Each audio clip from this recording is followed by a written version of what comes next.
Mm. Okay, what am I doing here?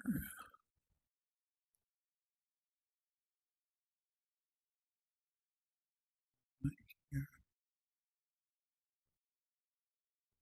this,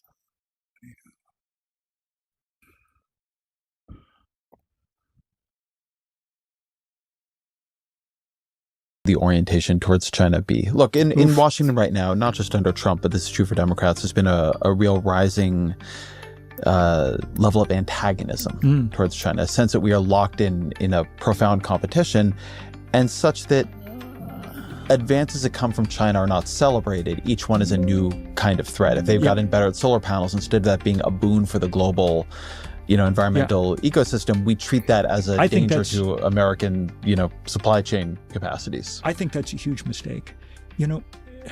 China has extraordinary capacity to build, say, solar panels. They're now shutting in some of that capacity to try and drive the price up a little bit because this stuff got so cheap. But instead, imagine a world where we just decide this is going to be a priority, and we work together to globalize those factories, run them 24/7, turn out solar panels by the gazillion, stack them on every railroad siding and wharf on planet Earth, and tell people to come take them away and make their own Pakistans, You have begun to diffuse some of the potentially very dangerous competition between these two countries. You've done it in a project that helps the rest of the planet in ways that you can figure out how to share the credit for. And the other option is to inhabit an Earth where we continue in competition with these guys, even as the sea level rises around us.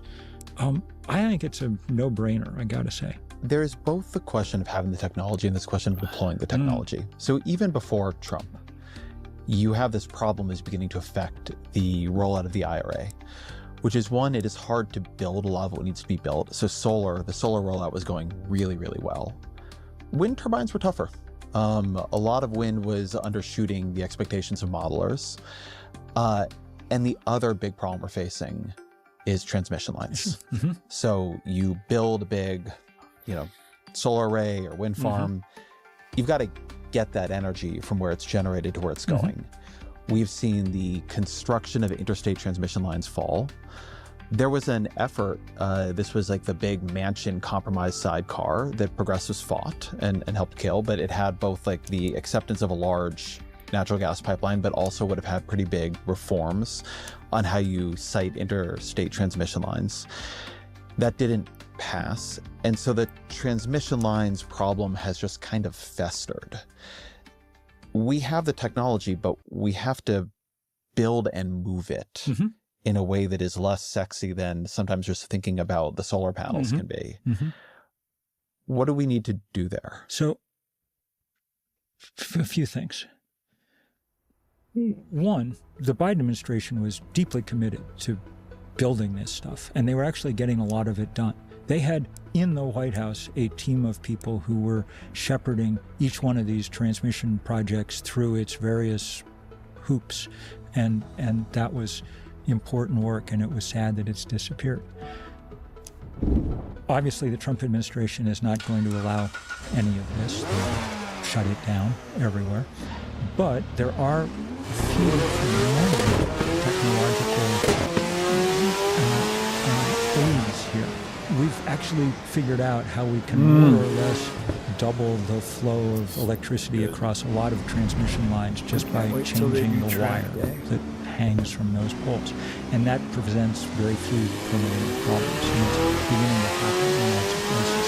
It's also true that people are starting to learn how to use batteries to island energy, as it were, and perhaps reduce some of it. But people are also coming up with other workarounds that are stranger. There are parts of the country now where people are near big solar installations filling batteries on the backs of train cars and then rolling them to the nearest metro area, to back and forth to provide help.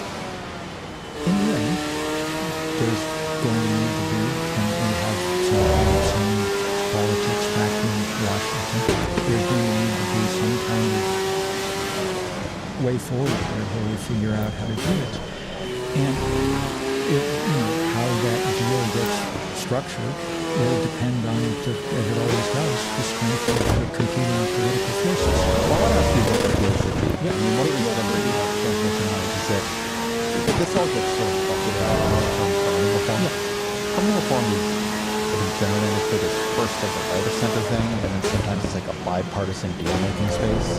But I've actually not seen a lot of these people in the climate movement and above that saying, this is what I think it should. Sure. Like, this is my priority. Sure. So in a rational country, you'd have the permitting reform or permitting system that prioritized clean energy over dirty energy. There's no good reason to be building gas pipelines anywhere in this country. In the political world in which we live, there's probably some compromise that has to be reached there between the oil industry and sanity. So, in the meantime, there's a lot that we can do. Third Act is this movement that I'm sure started a few years ago to organize poor people over the age of 60 for action on climate and democracy. And I'll tell you what we've been doing for the last 10 months or so. One, getting states to make it much easier for people to put solar panels on their roofs.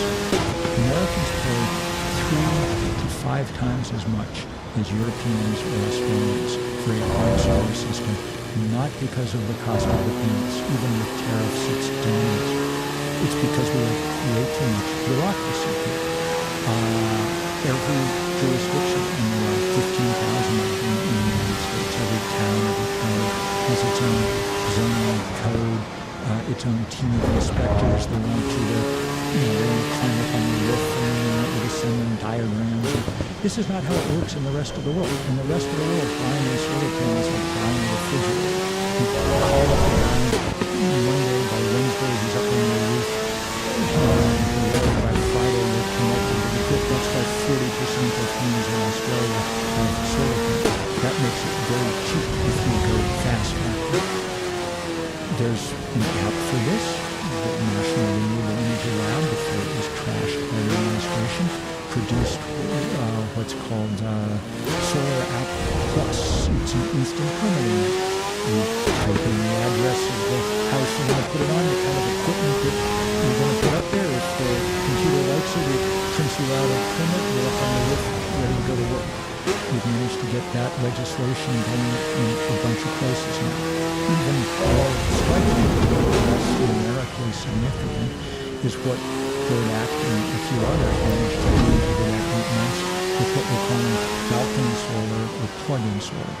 If you've been to Europe in the last 5 years, you have not even noticed that 5 million Europeans have paid a few $100 to come home with a solar panel designed not to go on the roof, but to be zip tied to the railing of your apartment balcony. On the back is a plug which you plug into the wall, no electrician required, produces often 20% of the power an apartment uses. So not everything, but not nothing either. This was illegal in the U.S., pretty much everywhere, until this spring. And in the last 12 weeks or 14 weeks, we've managed to get now 10 states where we've authorized this. It's not going to change everything, but by next year there'll be a big market for cheap solar panels that apartment renters can use. I don't wonder if it's low regulation and low bureaucracy. Those Germans, very loosey-goosey with the rules. So why is it been easier to do solar panels there than here? What's behind that? I think that they had less power from the fossil fuel industry and the utility lobby. We've been a couple of times in the last few months now listening to the podcast, and I've been loving what I'm hearing, but I've also been wanting to shout at the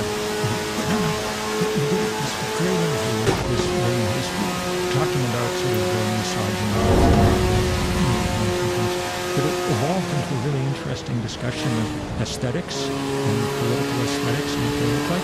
One of the things that a kind of progressive political aesthetic is going to look like in the years ahead is not going to be like Corinthian columns versus Dorian, I can't remember. It's going to be solar punk. It's going to be cover punk. Solar panels everywhere. Exactly right. It's going to be. There's also. Okay, hold on. I want to hold you because this is something that a lot of interest me. I agree with aesthetics, social politics. I also agree with the national aesthetic for the left to a solar punk. And I can tell you that a huge number of people on the left had a viscerally negative reaction to the techno solar punk aesthetic of the book. That they don't like seeing the satellites there. They think solar panels are ugly. One of the sort of natural spaces I think that the left could find both optimism and aesthetics and a kind of appreciation for human excellence and ambition and ingenuity is around the kind of basket of this basket of futurism. But I think people associate it with Elon Musk. They associate it with Silicon Valley. So we need to start some other associations. There's a complicated relationship between the left and technology. So here's something else to start thinking about. As I say, I've lived my life in rural America. So one of the things that people sometimes say, we don't want to use farming tools. So I first to start just by kind of talking about what that means. At the moment, there's a huge amount of corn is the biggest crop in America. We grow something like 95 million acres of it. 30 million of those, more or less, we use for ethanol, which is incredibly stupid. That 30 million acres produces something like 3% of all the energy that America uses. If we cover that same 30 million acres with solar panels, we produce about 100% of the energy we currently use. Photosynthesis is a miracle, but it's not as efficient as photovoltaic system. You don't want to cover stem and solar panels. We've got lots of rooftops and parking lots, but we can use some of our land for this. No one's talking about more than a percentage of our land. There was that bit that crop to be grown. that really fast I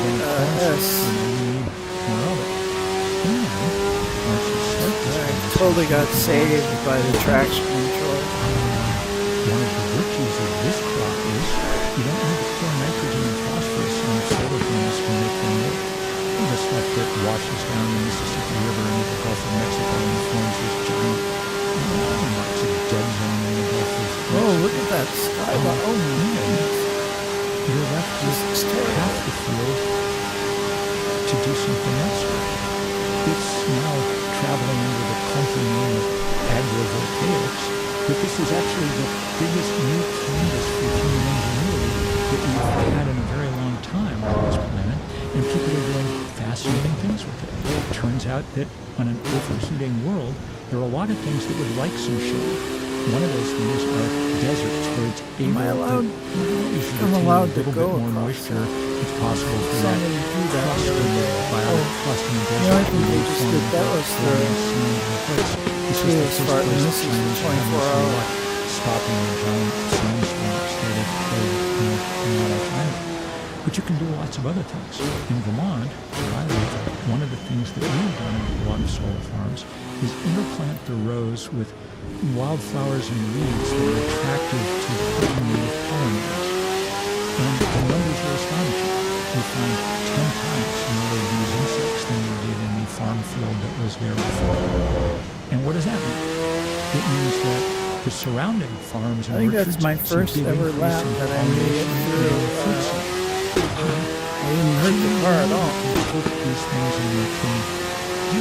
That's when I talk about aesthetic. We just need to start allowing people to picture this stuff in different ways. And part of that means allowing them to understand that it can be owned by communities. That it doesn't have to be owned by just utilities. We have a real mix of this kind of stuff around the country. One of the mentions I find interesting in this conversation and in your work is this sort of news story that's emerging that yes, like there is this terrible calamity building and currently unfolding, and also there is this way to solve it that is moving through towards a future that is never announced because of the absence of catastrophe, but because of the presence of new possibilities. Absolutely. Oh, We don't know what Touristfarting thought about that. Touristfarting failed to write it down, but we know that every pile of rocks that they built, anything like Stonehenge, pointed to the equinox or the solstice. We know that the minute we started making myths in this planet, culture after culture, the very first thing that people had to explain was, how does this thing rise over here in the morning, set over here in the evening, and get back over here next morning? The sun is the most charismatic object in our corner of the universe. The Bible, what would be like at first? oh my goodness. Actually, that's a good place to go with this story. I was in Rome last September. The new Pope summoned over a bunch of people for a kind of conference to mark the 10th anniversary of Francis's great encyclical on climate change or research. And when he did his talk, Those were all he mistakes talked built about into the track, how, though. they were going to keep going with Francis's work on climate, a lot of good stuff about stewardship and creation. And almost in passing, he says, sometime this year they're flipping the switch on a big new solar farm outside Rome, at which point apparently the Vatican City will become the first fully solar-powered nation on Earth. So when I my turn to talk, I said, that was excellent evidence, and it provides us not only with a kind of technological but a kind of mantra under which we operate. Henceforth, which just keeps saying, energy from heaven, not from hell. I think this is an easy sell. I think that people are going to get more and more and more intrigued with the possibility that we're going to be able to run the planet on new terms going forward. I don't want to let you be quite this optimistic yet. I don't think it's as great pessimism. there you go. I don't think you view this as easy to sell as you're describing there. So when you're out there doing your advertising, you hear from someone who says, look, I believe in climate change, I don't like it, I don't want it. But energy is really expensive. And I've seen a lot of things fail. And I'm worried Democrats are worried about the penguins and not about my life. What do you think? What do you say? What do you think that political leaders should say? Well, I'll tell you what I say, which is here also in my electric bills, and you'll quickly figure out that I'm paying a lot less than you are for power because I've had solar panels on the roof for a long time. I'll show you how my house or my car or whatever works, and you'll see that there's nothing strange, foreign, or weird about it. I think that the politician who starts figuring out how to make that case will find a kind of motherlode of new political energy to because it moves us past some of the places where our politics has gotten so stuck in recent decades. The fact that Republicans find themselves hating clean energy is just a function of the fact that 20 years ago the oil industry decided to purchase the Republican Party, and did so successfully, and that set up a whole series of things. But there's no intrinsic reason for that to happen, just the opposite. I actually think that the next great leader in American politics is going to be someone who starts figuring out how to appeal to our better angels. Not without an appeal to our own needs, but in a different register than we did before. That's what, for instance, interests me about the mayor of this city, Mr. Mandela. Not so much his policies, but his ability to figure out how to start making people feel interested, excited, So I think people will make the economic argument about where we can go and so on. But I also think that someone's going to start seizing the planet now has, for the first time in a long time, a group project to work on. And that project is the rapid electrification of this planet, which will have huge advantages for people around the world and for our climate future. And I don't think those things are impossible to imagine. I've always thought that of all the forces becoming that overcast. the first Earth Day in 1970, which remains the biggest political demonstration in American history, 10% of the then population of the U.S. on the streets. The oil storms and the Cuyahoga River and things catching on fire were key to that. But I think the most important thing were the pictures that had come back from Apollo that showed floating in space. I was some of that energy and some of that hope and do great things with it. Now that there's no longer any technological or economic obstacle. Because the end, also final question, what are the books you recommend to the audience? There were two books this spring that I really enjoyed. Terry Tempest Williams' great nature essays, a book called The Quarries, and Rebecca Sloan, Pound for Pound, maybe our best political essays, and her book, The Beginning, comes after the end. But because, as Dr. Johnson once said, that natural flight of the human Oh, yeah, that's where I got saved last time. there are three books that are coming out this fall that I've gotten to read the Save me galleys this of, time, I think yeah. are crucial. Leah Stokes, maybe our leading expert on utilities, played a huge role in getting the IRA through, and she tells that story in the book called The Carbon Wave.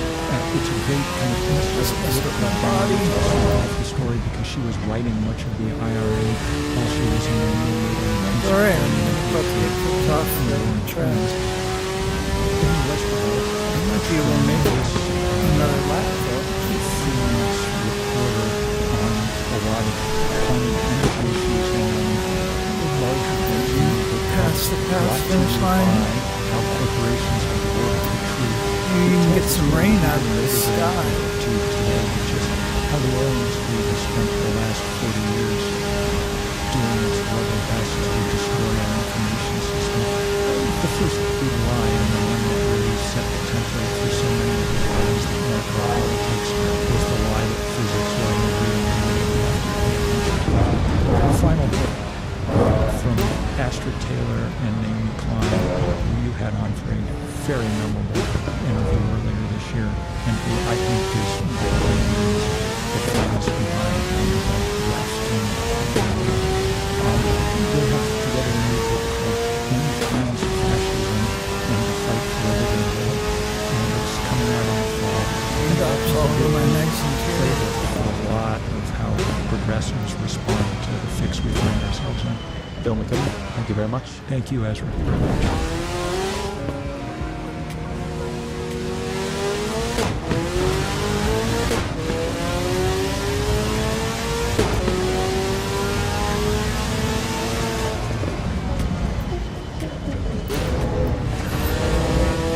Easy peasy, lemon squeezy.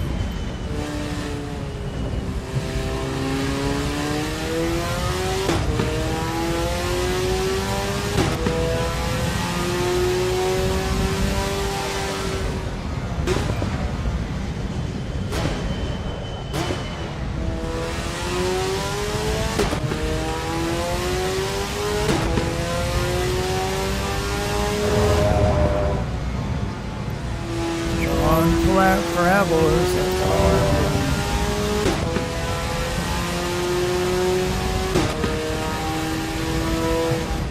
Oh shoot.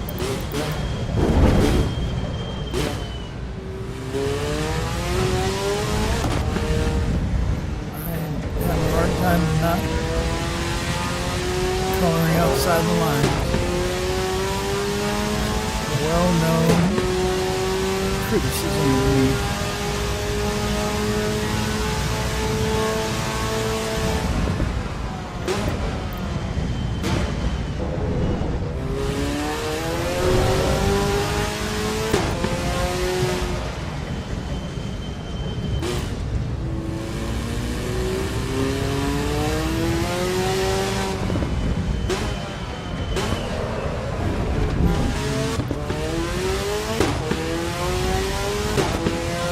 Lost my count.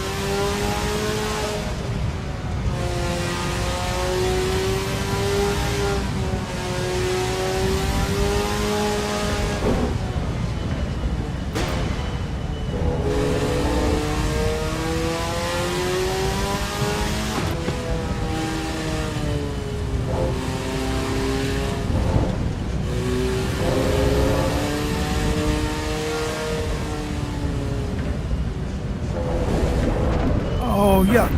Oh, man.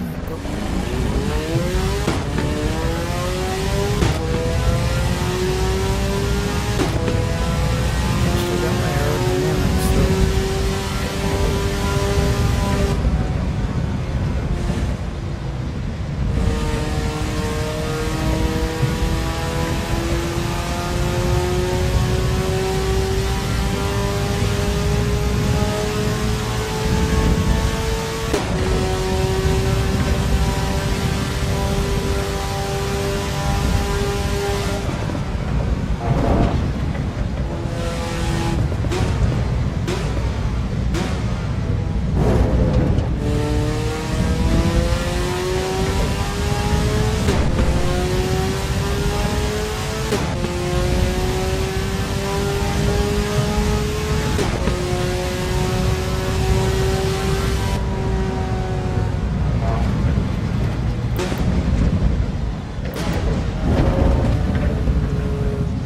Oh my gosh, I ran out of gas.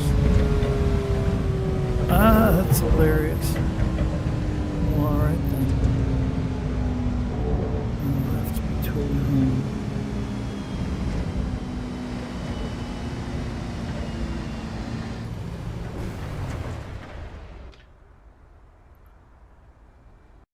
Rip.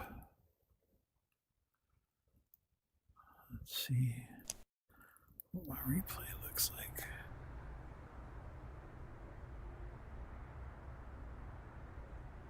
Vehicle.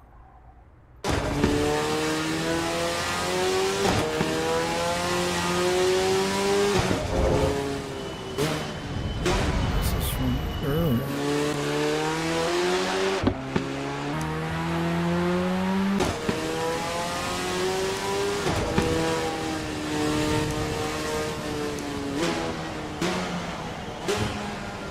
Dramatic.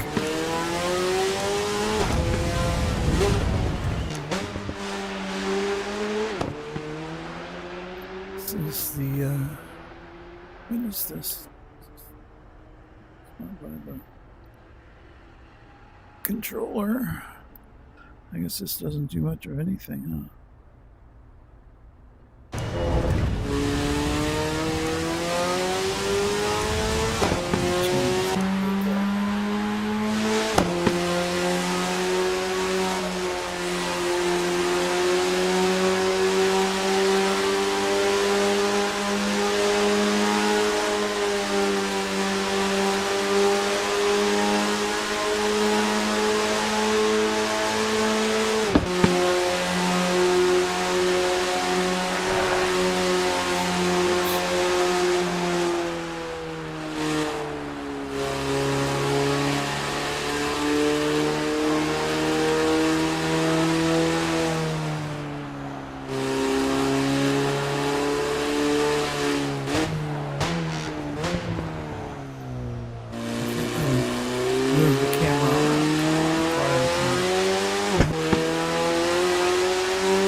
I corrupted the.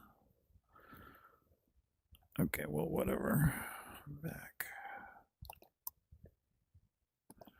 See, I don't have full screen here, so I'm gonna have to confirm that. I'm gonna go to settings, video, reset my video native.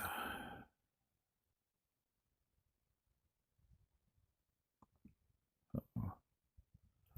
Confirm.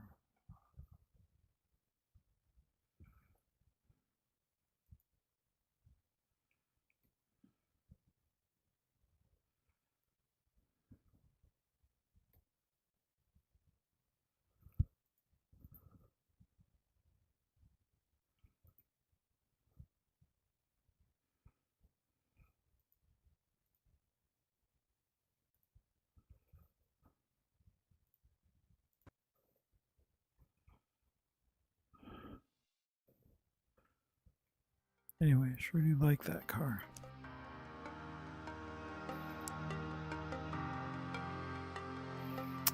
I want to drive something manual. The one thing that I care about is whether it's automatic or manual.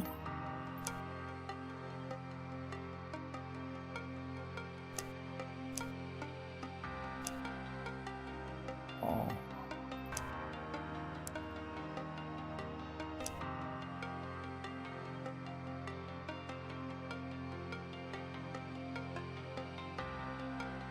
Something stick shifty and ideally, whoops, whoops. Y'all, I have a problem with convertibles. Is a problem we have. It's a serious problem.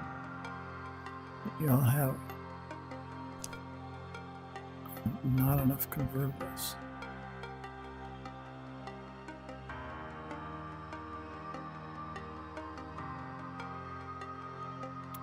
To try one of these Ferraris. It doesn't even say here.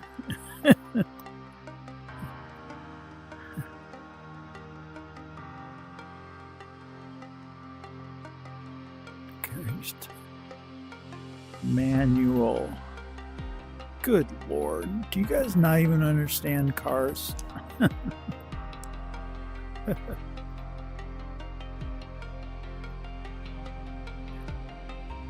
Everybody's got GT3 fever. All right. That's Alpine. Okay. Unbelievable. Yeah, we'll drive a classic Audi.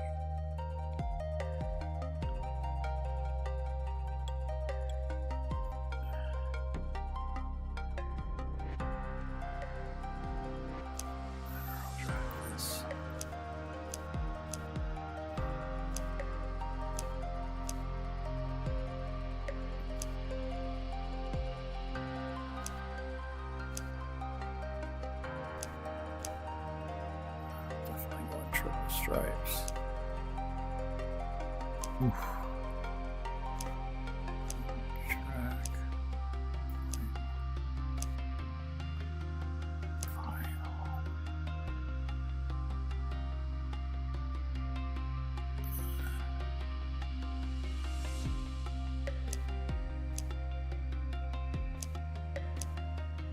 This is a serious roll bar.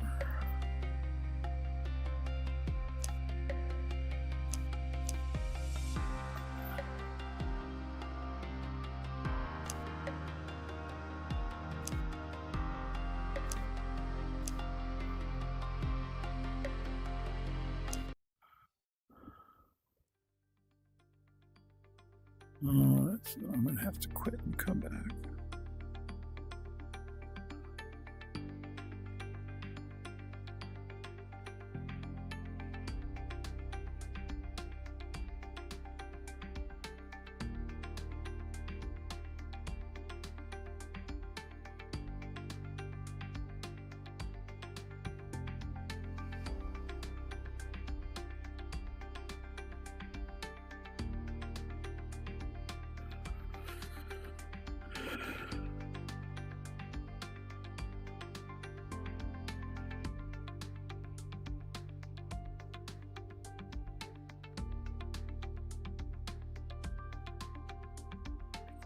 rope.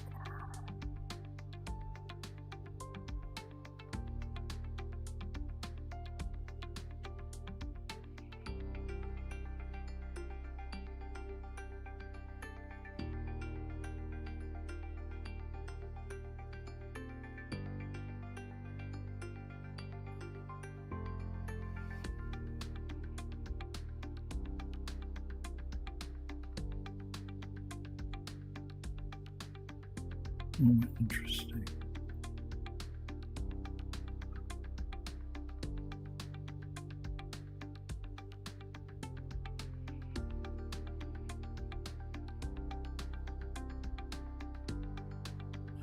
Biscuit.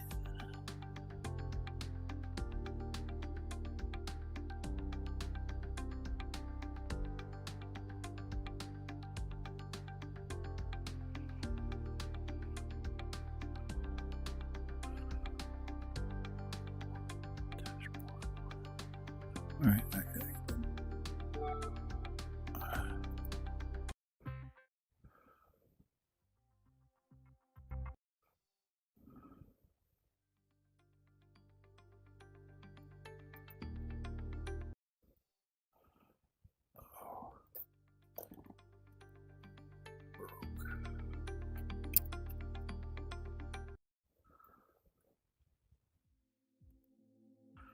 Can I do all that for?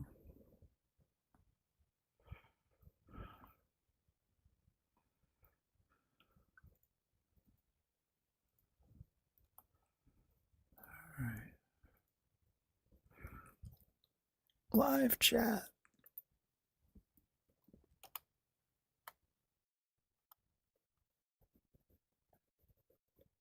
There it is.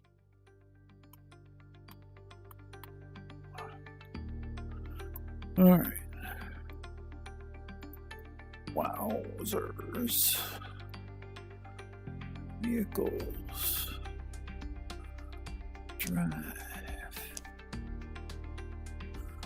This is the one I want.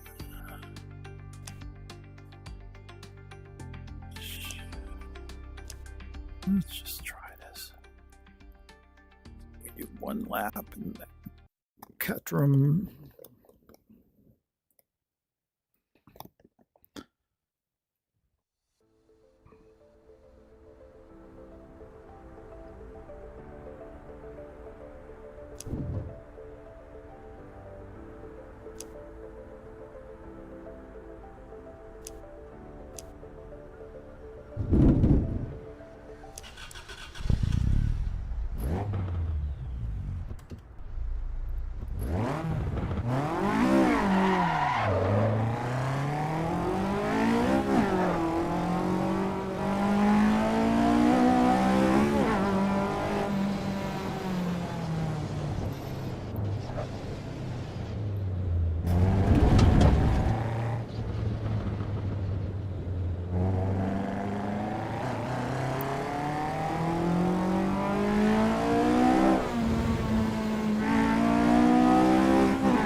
crap.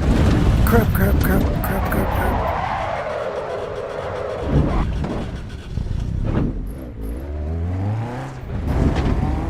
And somehow it's still going. Look at that. Scrape here and there.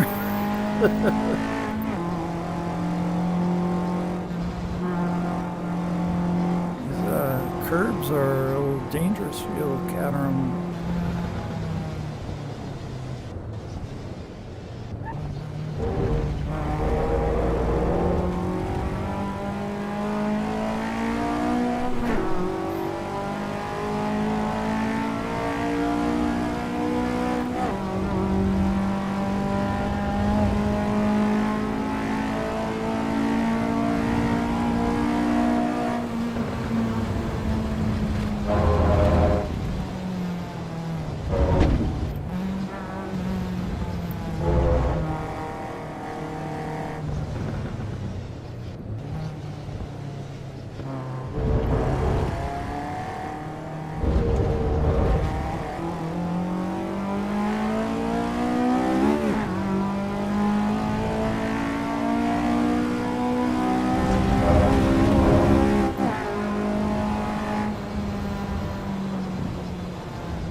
Playing the Chi Chi Bangs Bang Bang soundtrack.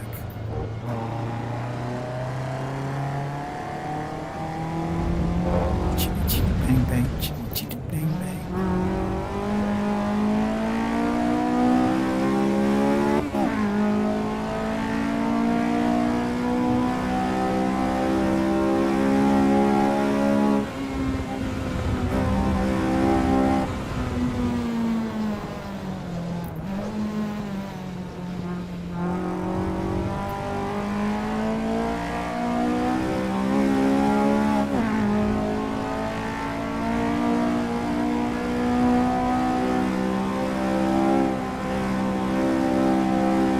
Boy, it's nice to see this game actually working in VR.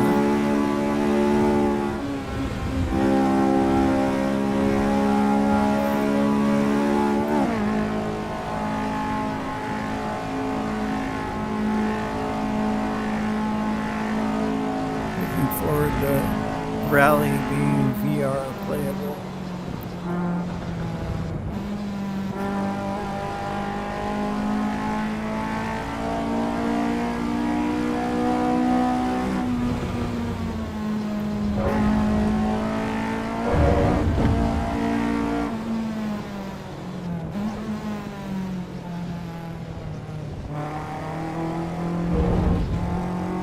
Burning a trash can fire for me.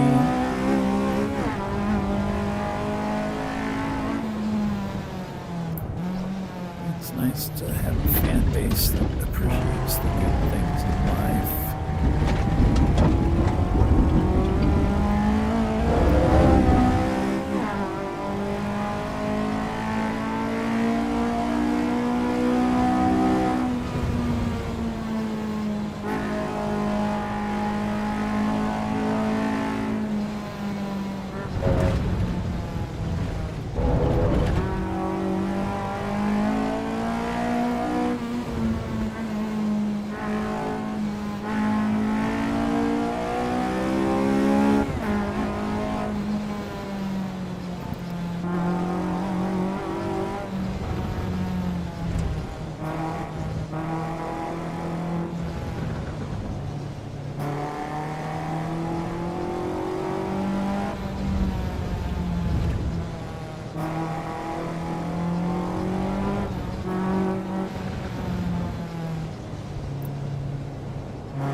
appreciate this car. Lets me get in just as much trouble as the Dallara does without giving me any of the tools to get back out.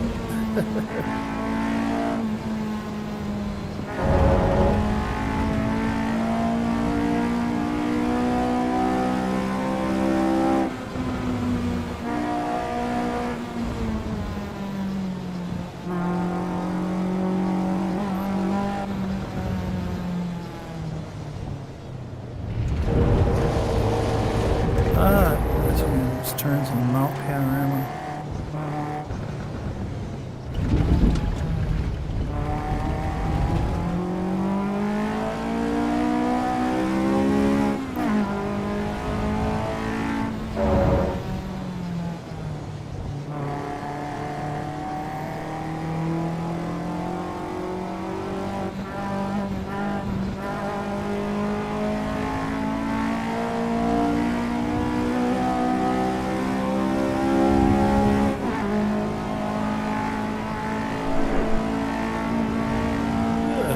Sprightly little beast. You got a second lap going.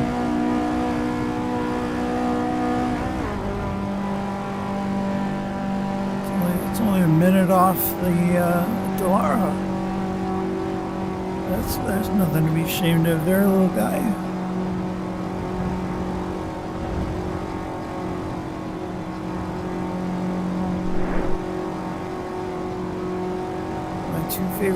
The two only convertibles are my two favorite convertibles.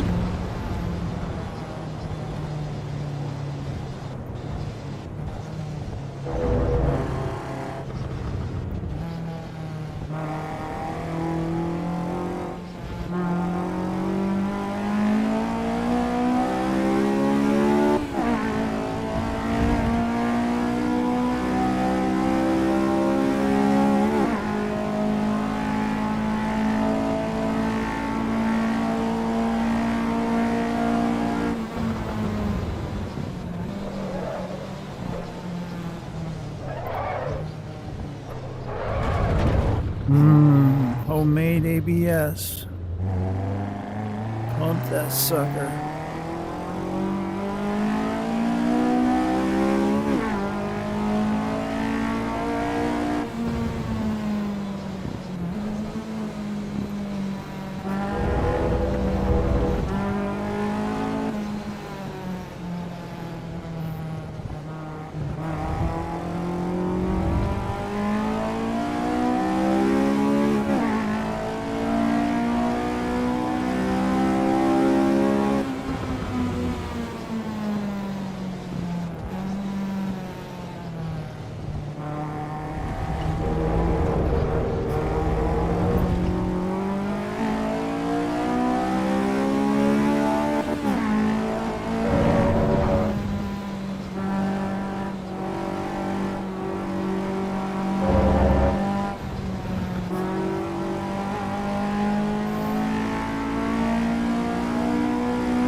Whoa!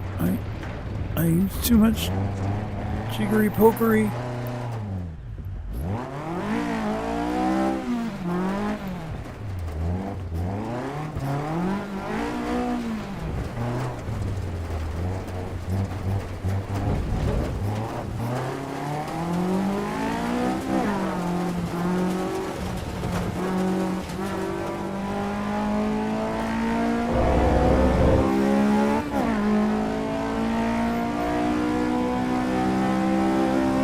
Harm no foul.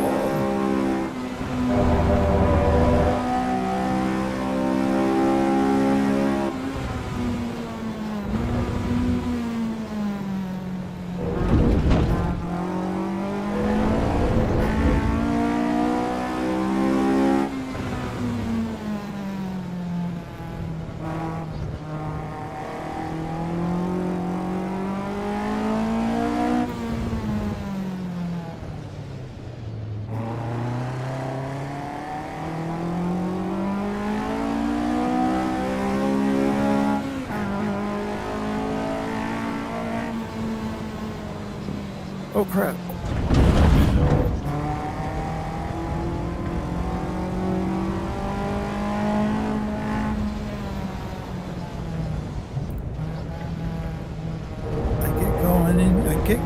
it's one thing to start here because I'm already getting up. I'm starting from nothing. I'm still warming up.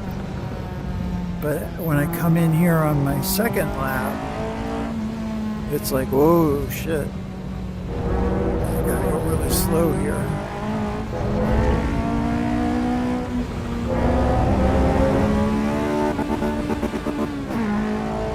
Whoops. Now I can open it.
Somebody's going to be a little bit intense.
very attached to this simulation franchise, driving simulation franchise. It's like carrying the Assetto Corsa EVO flag.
And then I blow this next turn, I'm pretty sure.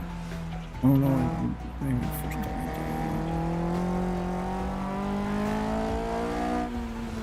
I blow it up here soon. Oh.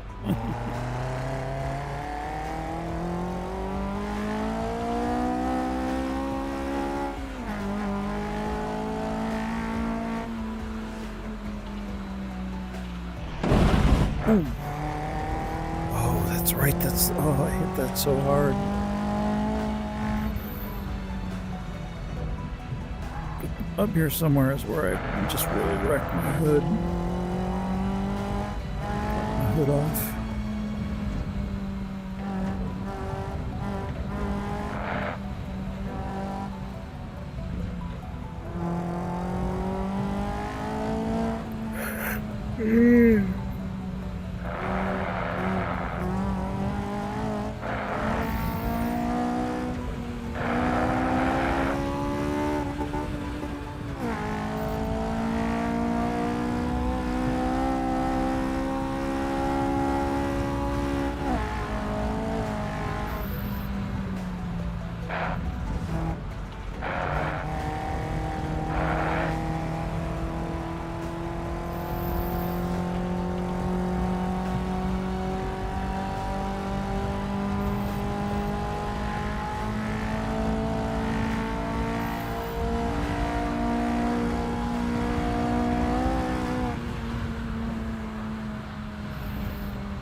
Mm.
Oops.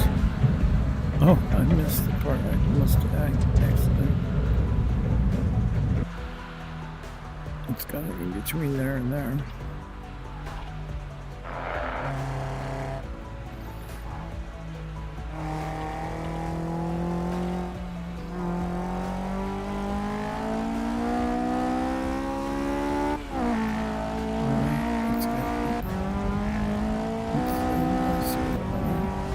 Fast forward it.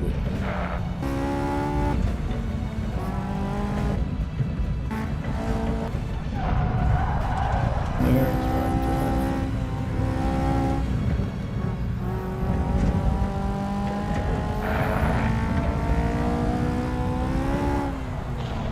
Oh yeah, I lifted off.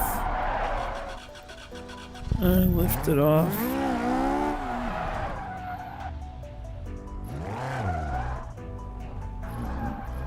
That's all engine is what that is.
Feels fun to go through those trees.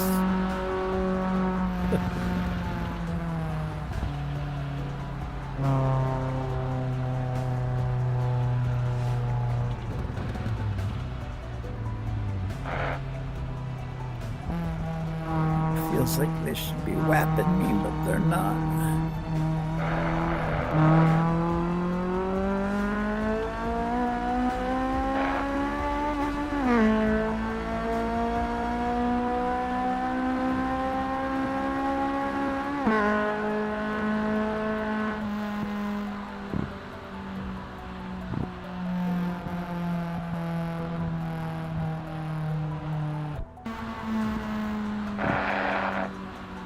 That's the beginning of my run.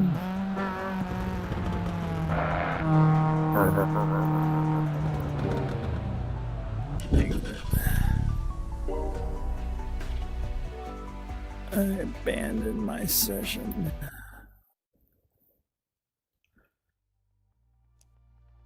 Oh, that was fun. I'm glad we got that set up. I can't believe it. I've never been very good with computers. I've always enjoyed using computers, but I've never been very good at making them do stuff. And I'm just glad Claude can do that stuff for me now.